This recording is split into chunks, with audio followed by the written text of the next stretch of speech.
Now, let's turn from that to the Middle East, because in the last hour or so, the names of the 3 Israeli hostages set for release from Gaza tomorrow have been released.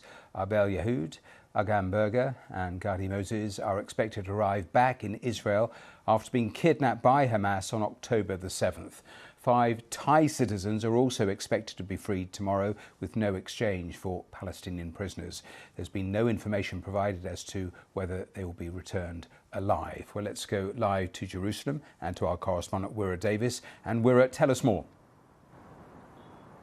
Yeah, well, as you said, this is the latest exchange of hostages for prisoners as part of this fragile ceasefire that's meant to last 6 weeks. This is the third installation of the exchanges, and 3 people are due to be released tomorrow, Thursday. Arbel Yehoud, who's 29, she was in a kibbutz and abducted on October the 7th. Agam Berger, who's 20. Those 2 are thought to be the last of the female hostages still thought to be alive, so the final 2 surviving female hostages, we think, and an 80-year-old man, Gadi Moses, also due to be released.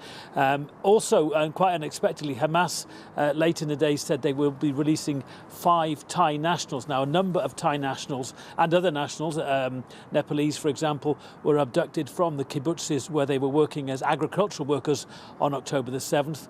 Not much has been heard about their conditions while they've been in custody, but it's understood that 5 Thai nationals will be released separate to the ceasefire deal. They weren't included in the numbers that were agreed at the start of this ceasefire deal, but Hamas have decided to release 5 Thai nationals as well tomorrow.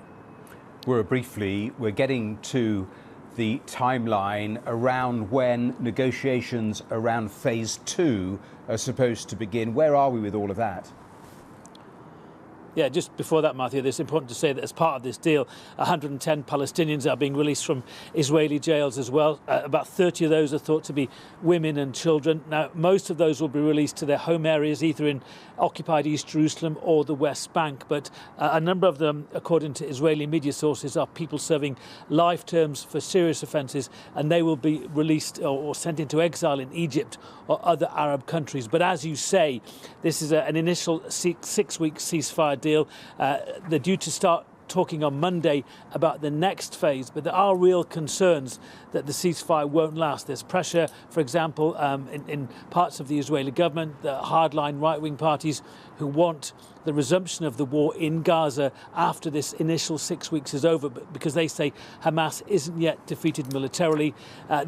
If that fails, if that all results in a resumption of the war, that will have a catastrophic impact as well for the humanitarian situation in Gaza, where more aid has started to trickle in. Wira Davis live there in Jerusalem. Thanks very much for that.